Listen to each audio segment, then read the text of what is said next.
Horticulture. ಏನ್ ಬೇಡಿಕೆ ಅದಾವ ನಿಮ್ಗೆ? ಸರ್ ಬೇಡಿಕೆ, ಈಗ ನೀವು ಎಕ್ಸಾಮ್ ಬರೆಯಕ್ಕೆ ಅಲೋ ಕೊಡ್ತೀರಾ? ಇಮಿಡಿಯೇಟ್ ನಮ್ಗೆ ಎಕ್ಸಾಮ್ ಬರೆಯಕ್ಕೆ ನಮ್ಮ ಕ್ಲಾಸ್ಮೇಟ್ಸ್ಗಳು, ನಮ್ಮ ಜೂನಿಯರ್ಸ್ಗಳು, ನಮ್ಮ ಸೀನಿಯರ್ಸ್ಗಳು ವರ್ಷಗಟ್ಟಲೆ ಕೂತಿದ್ದಾರೆ. ಅವ್ರಿಗೆ ನಾವು ತೊಂದರೆ ಕೊಡಬೇಕಾಗಿರೋ ಉದ್ದೇಶ ನಮ್ದಲ್ಲ. ಅವ್ರು ಬರೀತಾರ ಬರೀಲಿ, ಬಟ್ ಇಮಿಡಿಯೇಟ್ ಆಗಿ ನೀವು ಇಂಜಿನಿಯರಿಂಗ್ ಅವ್ರನ್ನ ರಿಮೂವ್ ಮಾಡ್ರಿ, ರೈಟೆಕ್ ಅವ್ರನ್ನ ರಿಮೂವ್ ಮಾಡ್ರಿ. ಅಗೇನ್ಸ್ಟ್ ಏನು ವೈಲೇಷನ್ಸ್ C&R ರೂಲ್ ಆಗಿದೆಯೋ ಅದನ್ನ ಅವ್ರನ್ನ ರಿಮೂವ್ ಮಾಡ್ರಿ, ಎಕ್ಸಾಮ್ ಬರೀರಿ. ಇಲ್ಲ ಎಕ್ಸಾಮ್ ಅನ್ನ ತಡೆ ಹಿಡೀರಿ. 25ನೇ ತಾರೀಕು ಸರ್ HK ಎಕ್ಸಾಮ್ ಇದೆ. ಮುಂದಿನ ಮಂತ್ 9ನೇ ತಾರೀಕಿಗೆ ನಾನ್ HK ಎಕ್ಸಾಮ್ ಇದೆ. ಅದ್ರ ಒಳಗಡೆ ಇಮಿಡಿಯೇಟ್ ಆಗಿ ರಿಕ್ವೆಸ್ಟ್ ಮಾಡ್ತಿದ್ದೀನಿ ಮಾನ್ಯ ಮುಖ್ಯಮಂತ್ರಿಗಳಿಗೆ, ಹಾಗೆ ಸಂಬಂಧಪಟ್ಟ ಅಧಿಕಾರಿಗಳಿಗೆ, ನಮ್ಮ ವಿದ್ಯಾರ್ಥಿ ಬಳಗದಿಂದ ವಿದ್ಯಾರ್ಥಿ ಪರವಾಗಿ ರಿಕ್ವೆಸ್ಟ್ ಮಾಡ್ತಿದ್ದೀನಿ, ಒಂದ್ ಸ್ವಲ್ಪ ಕನ್ಸರ್ನ್ ತಗೊಂಡು ಇವ್ರ ಭವಿಷ್ಯದ ಬಗ್ಗೆ ಯೋಚನೆ ಮಾಡಿ ಸರ್ ಪ್ಲೀಸ್. 25 ಒಳಗಡೆ ಎನಿ ಕಂಡೀಷನ್ಸ್ ನೋಟಿಫಿಕೇಶನ್ಸ್ ಅನ್ನ ತಡೆ ಹಿಡೀರಿ. ಇಲ್ಲ ಅಂದಲ್ಲಿ ನೀವು ಎಕ್ಸಾಮ್ ನಡೆಸ್ತಾರೆ ಅಂದ್ರೆ ನಡೆಸ್ರಿ, ನಮ್ಗೆ ಎಕ್ಸಾಮ್ ಬಗ್ಗೆ ಏನೂ ಅಭ್ಯಂತರ ಇಲ್ಲ. ಅವರಿಬ್ಬರನ್ನ ರಿಮೂವ್ ಮಾಡಿಸಿ, ಎಕ್ಸಿಕ್ಯೂಟಿವ್ ಪವರ್ ತಗೊಂಡು ಒಂದೇ ದಿನದಲ್ಲಿ ಹೆಂಗೆ ಆಡ್ ಆಯ್ತು ಅದೇ ರೀತಿ ಅವ್ರನ್ನ ರಿಮೂವ್ ಮಾಡಿಸಿ, ದಯವಿಟ್ಟು ರಿಮೂವ್ ಮಾಡಿಸಿ.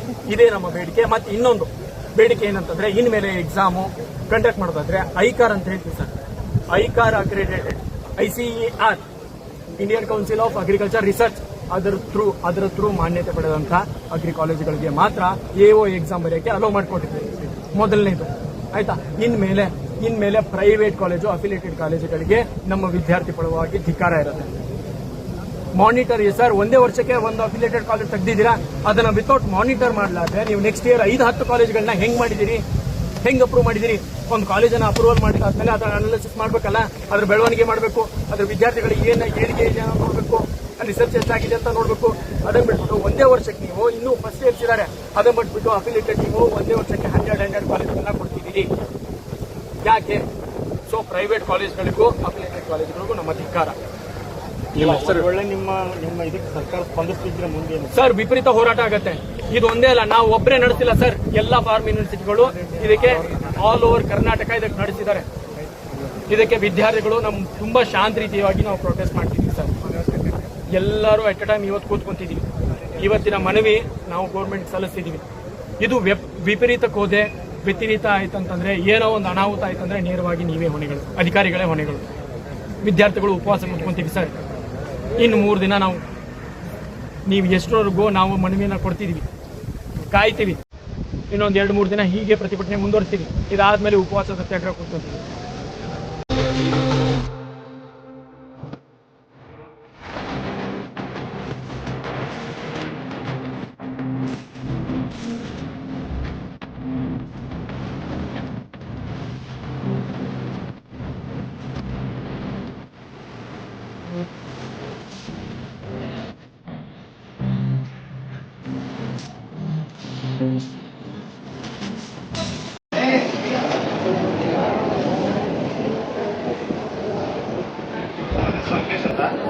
PhD ವಿದ್ಯಾರ್ಥಿ. ನಾವು ಇಡೀ ಕರ್ನಾಟಕ ಎಲ್ಲ ಫಾರ್ಮ್ ಯೂನಿವರ್ಸಿಟಿಯಲ್ಲಿ ಎಲ್ಲರೂ ಹೋರಾಟ ಮಾಡ್ತಿದ್ದೀವಿ. ನಮ್ದು ಕೃಷಿ ವಿಜ್ಞಾನಗಳ ವಿಶ್ವವಿದ್ಯಾಲಯ ರಾಯಚೂರು ಮತ್ತೆ ಧಾರವಾಡ ಅವರು ಮಾಡ್ತಿದ್ದಾರೆ, ಶಿವಮೊಗ್ಗ ಅವರು ಮಾಡ್ತಿದ್ದಾರೆ. ನಮ್ಮ GKVK ಫ್ರೆಂಡ್ಸಿಗೂ ನಾವು ಇನ್ಫಾರ್ಮ್ ಮಾಡಿದ್ದೀವಿ, ಅವರು ಹೋರಾಟ ಮಾಡ್ತೀವಿ ಅಂತ ಹೇಳಿದ್ದಾರೆ.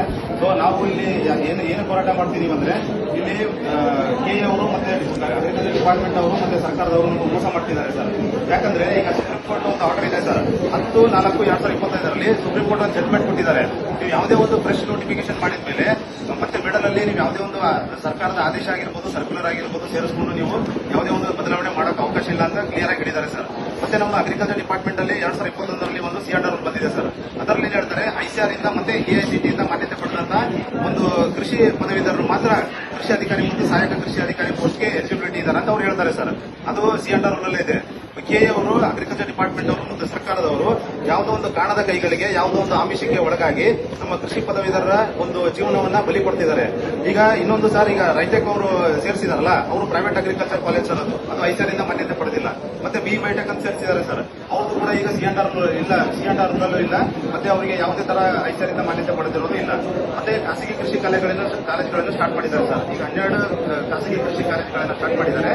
ಅದರಲ್ಲಿ ಎಲ್ಲ ಶ್ರೀಮಂತರು ಹೋಗ್ತಾರೆ ಸರ್. ಅಗ್ರಿಕಲ್ಚರ್ ಅಂದ್ರೆ ಇದು ರೈತರ ಒಂದು ಮಕ್ಕಳು ಬರುವಂತಹ ಒಂದು ಕಾಲೇಜ್ ಸರ್, ಯೂನಿವರ್ಸಿಟಿ. ಸೊ ಈಗ ರೈತರ ಹೊಟ್ಟೆ ಮೇಲೆ ಉಳಿತಿದ್ದಾರೆ, ಮತ್ತೆ ನಮ್ಮ ಕೃಷಿ ವಿದ್ಯಾರ್ಥಿಗಳು ಪದವೀಧರ ಹೊಟ್ಟೆ ಮೇಲೆ ಉಳಿತಿದ್ದಾರೆ. ಈಗ ಪ್ರೈವೇಟ್ ಅಗ್ರಿಕಲ್ಚರ್ ಕಾಲೇಜಲ್ಲಿ ಯಾರು ಕಲಿತಾರಲ್ಲ ಸರ್ ಶಿಕ್ಷಣನ, ಅವರೆಲ್ಲ ದುಡ್ಡು ಕೊಟ್ಟು ಡಿಗ್ರಿ ಖರೀದಿ ಮಾಡ್ತಾರೆ ಸರ್. ಮತ್ತೆ ನಮ್ಮ ಸರ್ಕಾರಿ ಯೂನಿವರ್ಸಿಟಿಗಳಲ್ಲಿ, ಅಗ್ರಿಕಲ್ಚರ್ ಯೂನಿವರ್ಸಿಟಿಗಳಲ್ಲಿ ಸಿಕ್ಕಾಪಟ್ಟೆ ಲ್ಯಾಂಡ್ ಇರುತ್ತೆ ಸರ್, 100 ಎಕರೆ ಲ್ಯಾಂಡ್ ಇರುತ್ತೆ. ನಾವು ತುಂಬಾ ಇಲ್ಲಿ ಪ್ರಾಯೋಗಿಕವಾಗಿ ಕಲಿತೀವಿ ಸರ್. ಇದು ಕೃಷಿ ಅಂದ್ರೆ ಬರೀ ಇದು ವಿಜ್ಞಾನ ಅಲ್ಲ ಸರ್, ಕಲೆ ಮತ್ತು ವಿಜ್ಞಾನ. ಸೊ ನಾವು ಯಾವಾಗ ಫೀಲ್ಡ್ ಅಲ್ಲಿ ಹೋಗ್ತೀವಿ ಅವಾಗ ನಾವು ಜಾಸ್ತಿ ಕಲಿಯೋಕ್ಕಾಗುತ್ತೆ. ಪ್ರೈವೇಟ್ ಅಗ್ರಿಕಲ್ಚರ್ ಕಾಲೇಜ್ ಅವರು ಲ್ಯಾಂಡ್ ಕಮ್ಮಿ ಇರುತ್ತೆ ಸರ್, 40-50 ಎಕರೆಯಲ್ಲಿ ಅವ್ರೇನು ಕಲಿಸಕ್ಕಾಗೋದಿಲ್ಲ.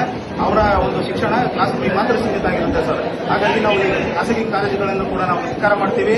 ಮತ್ತೆ ರೈತಕ್ಕೆ ಅವರಿಗೆ ಅವಕಾಶ ಕೊಟ್ಟಿದ್ದಾರಲ್ಲ, ಸಿಎಂಆರ್ ವೈಲೇಷನ್ ಮಾಡಿದ್ದಾರೆ, ಸುಪ್ರೀಂ ಕೋರ್ಟ್ ಗೈಡ್ಲೈನ್ಸ್ ಕೂಡ ವೈಲೇಷನ್ ಮಾಡಿದ್ದಾರೆ, ಅದನ್ನು ಕೂಡ ನಾವು ಧಿಕ್ಕಾರ ಮಾಡ್ತೀವಿ. ಬಿ ಬಯೋಟೆಕ್ನಾಲಜಿ ಅವರಿಗೆ ಸರ್ ಕೃಷಿ ಅಂದ್ರೆ ಅಂದ ಗೊತ್ತಿಲ್ಲ, ಗಾಳಿ ಗೊತ್ತಿಲ್ಲ. ಬಿ ಬಯೋಟೆಕ್ನಾಲಜಿ ಅವರಿಗೆ, ಇಂಜಿನಿಯರಿಂಗ್ ಅವರಿಗೆ ಏನ್ ಗೊತ್ತಾಗುತ್ತೆ ಸರ್? ಫಾರ್ ಎಕ್ಸಾಂಪಲ್ ಹೇಳ್ತೀನಿ ನಿಮಗೆ, ನಾವು ಕೃಷಿ ವಿದ್ಯಾರ್ಥಿಗಳು, ಈಗ ಕೃಷಿ ವಿದ್ಯಾರ್ಥಿಗಳಿಗೆ ಒಂದು MBBS ಡಾಕ್ಟರ್ ಆಗಿರ್ಬೋದು ಅಥವಾ ಒಂದು ಮೆಡಿಕಲ್ ಓಪನ್ ಮಾಡಕ್ಕೆ ಕೊಡ್ತಾರೆ ಸರ್, ಅವ್ರ ಚಾನ್ಸ್ ಕೊಡೋದಿಲ್ಲಲ್ವಾ ಪ್ರಾಕ್ಟಿಕಲ್ ಆಗಿ. ಸೊ ಅದೇ ತರ ಕೃಷಿ ಅಧಿಕಾರಿ ಮತ್ತೆ ಸಹಾಯಕ ಕೃಷಿ ಅಧಿಕಾರಿ ಅನ್ನೋದು ಇದು ಕೃಷಿ ಪದವೀಧರರು ಮತ್ತೆ ಕೃಷಿ ಇಲಾಖೆ ಮತ್ತೆ ರೈತರ ಮಧ್ಯೆ ಇರುವಂತಹ ಒಂದು ಕೊಂಡಿ ಸರ್. ಇಲ್ಲಿ ಕೃಷಿ ಇಲಾಖೆಯಲ್ಲಿ ಕೃಷಿ ಪದವೀಧರರು ಮಾತ್ರ ಇರಬೇಕು. ಯಾರೋ ಇಂಜಿನಿಯರಿಂಗ್ ಅವ್ರಿಗೆ ಕೊಡ್ತೀವಿ ಅಂದ್ರೆ ಇದು ಆಗೋದಿಲ್ಲ ಸರ್. ಈ ಮುಖಾಂತರ ನಾವು ಕೆಎಗೆ ಮತ್ತೆ ಸರ್ಕಾರಕ್ಕೆ ಮತ್ತೆ ಮಾನ್ಯ ಮುಖ್ಯಮಂತ್ರಿಗಳಿಗೆ ಒಂದು ಮನವಿ ಮಾಡ್ಕೋತೀವಿ ಸರ್. ದಯವಿಟ್ಟು ಈ ಕೂಡಲೇ ನೀವು ಮಧ್ಯಸ್ಥಿಕೆ ವಹಿಸಿ. ಜುಲೈ 25ನೇ ತಾರೀಕಿಗೆ SK ಎಕ್ಸಾಮ್ ಇದೆ, ಮತ್ತೆ ಆಗಸ್ಟ್ 8ನೇ ತಾರೀಕಿಗೆ ನಾನ್ SK ಎಕ್ಸಾಮ್ ಇದೆ. ಈ ಎಕ್ಸಾಮ್ ಅನ್ನು ಕೂಡಲೇ ನೀವು ತಡೆ ಹಿಡಿಬೇಕು. ಹೈಟೆಕ್ ಅವ್ರನ್ನ ಹೊರ ಹಾಕಬೇಕು, ಈ ಬೈಟೆಕ್ ಅವ್ರನ್ನ ಹೊರ ಹಾಕಬೇಕು, ಖಾಸಗಿ ಕಾಲೇಜುಗಳನ್ನ ಬಂದ್ ಮಾಡಬೇಕು. ಮತ್ತೆ ಈ ದೇಸಿ ಪ್ರೋಗ್ರಾಮ್ ಅಂತ ಮಾಡ್ತಿದ್ದಾರೆ ಸರ್. ದೇಸಿ ಪ್ರೋಗ್ರಾಮು ಅವಾಗ ಯಾರ ಕಡೆ ಡೀಲರ್ಶಿಪ್ ಲೈಸೆನ್ಸ್ ಇತ್ತು ಅವ್ರಿಗೆ ಟ್ರೈನಿಂಗ್ ಕೊಡಬೇಕಂತ ಒಂದು ಉದ್ದೇಶ ಚೆನ್ನಾಗಿತ್ತು.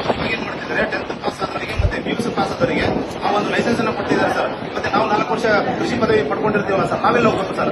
ಇನ್ನೊಂದು ಬೆಸ್ಟ್ ಎಕ್ಸಾಂಪಲ್ ಕೊಡ್ತೀನಿ ಸರ್. ನಮ್ಮಲ್ಲಿ ಅಗ್ರಿಕಲ್ಚರ್ ಇಂಜಿನಿಯರಿಂಗ್ ಇದೆ ಸರ್, ಅವರಿಗೆ ಯಾವುದೇ ಫರ್ಟಿಲೈಸರ್ ಮತ್ತೆ ಕೆಮಿಕಲ್ಸ್ ಒಂದು ಲೈಸೆನ್ಸ್ ಕೊಡಕ್ಕೆ ಅವ್ರಿಗೆ ಪರ್ಮಿಷನ್ ಇಲ್ಲ ಸರ್. ಇವರು 1 ವರ್ಷ ಟ್ರೈನಿಂಗ್ ಕೊಟ್ಟು ಅವ್ರಿಗೆ ಕೊಡ್ತಿದ್ದಾರೆ ಸರ್. ಮತ್ತೆ ಬಿ ಬೈಟೆಕ್ ಅವರು ಅವ್ರಿಗೆ ಅಗ್ರಿಕಲ್ಚರ್ ಬಗ್ಗೆ ಅವ್ರಿಗೆ ಏನು ನಾಲೆಜ್ ಇಲ್ಲ, ಜ್ಞಾನನೇ ಇಲ್ಲ ಸರ್.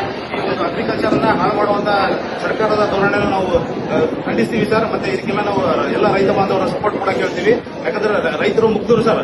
ಈಗ ನಾವು ಕೃಷಿ ಪದವೀಧರಾಗಿ ನಾವು ಕೃಷಿ ಇಲಾಖೆಯಲ್ಲಿ ಸೇರ್ಕೊಂಡು ಕೃಷಿ ಅಧಿಕಾರಿಗಳಾಗಿ ನಾವು ರೈತರಿಗೆ ಸೇವೆ ಮಾಡಬೇಕು ಅನ್ನೋ ನಮ್ಮ ಮನೋಭಾವ ಇದೆ ಸರ್. ಈಗ ಬ್ಯಾಚುಲರ್ ಆಫ್ ಇಂಜಿನಿಯರಿಂಗ್ ಬಯೋಟೆಕ್ನಾಲಜಿ ಅವರಿಗೆ ನೀವು ಈ ತರ ಸೇರಿಸಿದ್ರೆ ಅವರು ರೈತರಿಗೆ ಏನ್ ಮಾಹಿತಿ ಕೊಡ್ತಾರೆ ಸರ್? ಈಗ ಫೇಕ್ ಕೆಮಿಕಲ್ಸ್ ಆಗಿರ್ಬೋದು, ಫೇಕ್ ಫರ್ಟಿಲೈಸರ್ಸ್ ಆಗಿರ್ಬೋದು, ಅವರಿಗೆ ರೆಕಮೆಂಡೇಶನ್ ರಾಂಗ್ ಕೊಟ್ಟು ರೈತರ ಜೀವನವನ್ನು ಹಾಳು ಮಾಡುವಂತ ಈ ಸರ್ಕಾರದ ಧೋರಣೆಯನ್ನ ನಾವು ಖಂಡಿಸ್ತೀವಿ. ಅದೇ ರೀತಿ ನಮಗೆ ನ್ಯಾಯ ಕೊಡಿಸಬೇಕಂತ ನಮ್ಮ ಮಾನ್ಯ ಮುಖ್ಯಮಂತ್ರಿಗಳಲ್ಲಿ ನಾವು ಕೇಳ್ಕೊತೀವಿ ಸರ್. ಮತ್ತೆ ಇನ್ನೊಂದು ಮಾನ್ಯ ಮುಖ್ಯಮಂತ್ರಿಗಳಿಗೆ ನಾವು ಮನವಿ ಮಾಡ್ತೀವಿ ಸರ್. ಅವ್ರು ಏನ್ ಹೇಳ್ತಾರೆ, ಯಾವಾಗೂ ದೇವರು ಯಾವಾಗೂ ನಮ್ಮ ಇವರು ಮುಖ್ಯಮಂತ್ರಿಗಳು ಏನ್ ಹೇಳ್ತಾರೆ, ದೇವರು ಪುಣ್ಯ ಪಾಪನ ಕೊಡೋದಿಲ್ಲ, ಪುಣ್ಯನೂ ಕೊಡೋದಿಲ್ಲ, ಅವಕಾಶಗಳನ್ನು ಮಾತ್ರ ಕೊಡ್ತಾರೆ. ಸೊ ನಾನೇನ್ ಕೇಳ್ತೀನಿ ಮಾನ್ಯ ಮುಖ್ಯಮಂತ್ರಿಗಳಿಗೆ, ನೀವು ನಮ್ಮ ಒಂದು ಅವಕಾಶಗಳನ್ನ ಯಾಕೆ ಇಟ್ಕೊತಾ ಇದ್ದೀರಿ ಸ್ವಾಮಿ? ನೀವು ನಾವೇನೇ ಮಾಡಿದ್ದೀವಿ? ನಾವು ಕೃಷಿಯಲ್ಲಿ ನಾವು ಸೇರ್ಕೊಂಡಿರೋದೇ ತಪ್ಪ ಅಥವಾ ರೈತರಾಗಿ ಅವ್ರು ಬೆಳೆ ಬೆಳೀತಾರ ತಪ್ಪ ಸರ್? ಇವತ್ತು ನೀವೆಷ್ಟೇ ಐಟಿ ಹಬ್ ಆಗಿರ್ಬೋದು, ನೀವೆಷ್ಟೇ ಯಂತ್ರಕ್ಕೆ ಬೆಳೆದ್ರು ಕೂಡ ಅನ್ನ ತಿನ್ನಲೇಬೇಕು ಸರ್, ಅನ್ನ ಬೆಳಿಲೇಬೇಕು. ಸೊ ನೀವು ಅನ್ನದಾತನ ಹೊಟ್ಟೆ ಮೇಲೆ ಹೊಡೆಯುವಂತ ಕೆಲಸ ಮಾಡಬೇಡ್ರಿ, ಕೃಷಿ ಪದವೀಧರ ಹೊಟ್ಟೆ ಮೇಲೆ ಹೊಡಿಬೇಡ್ರಿ ಅಂತ ನಾನು ಮನವಿ ಮಾಡ್ಕೊತೀನಿ. ಆದಷ್ಟು ಬೇಗ ಇದಕ್ಕೆ ನೀವು ಮಧ್ಯಸ್ಥಿಕೆ ವಹಿಸಿ ನಮ್ಗೆ ನ್ಯಾಯ ಕೊಡ್ತೀರಂತ ನಾನು ಅನ್ಕೊಂಡಿದ್ದೀನಿ ಸರ್. ನೀವು ಏನಾದರೂ ಮುಂದಿನ ದಿನಗಳಲ್ಲಿ ನ್ಯಾಯ ಕೊಡಿಸಲಿಲ್ಲ ಅಂದ್ರೆ ನಾವು ಕೆಗೆ ಮುತ್ತಿಗೆ ಹಾಕ್ತೀವಿ, ನಾವು ವಿಧಾನಸೌಧಕ್ಕೂ ಮುತ್ತಿಗೆ ಹಾಕ್ಬೇಕಂತ ನಾವು ವಿಚಾರ ಮಾಡ್ತಾ ಇದೀವಿ ಸರ್. ದಯವಿಟ್ಟು ನಮ್ಗೆ ನ್ಯಾಯ ಕೊಡಿಸ್ತೀವಿ ಅಂತ ನಾವು ಎಲ್ಲರೂ ಇಡೀ ಕರ್ನಾಟಕದಲ್ಲಿ ಮತ್ತೆ ಎಲ್ಲ ಮಿನಿಸ್ಟರ್ಸ್ ಮತ್ತೆ ಮುಖ್ಯಮಂತ್ರಿಗಳನ್ನು ಮನವಿ ಮಾಡ್ಕೊತೀವಿ ಸರ್. Thank you sir.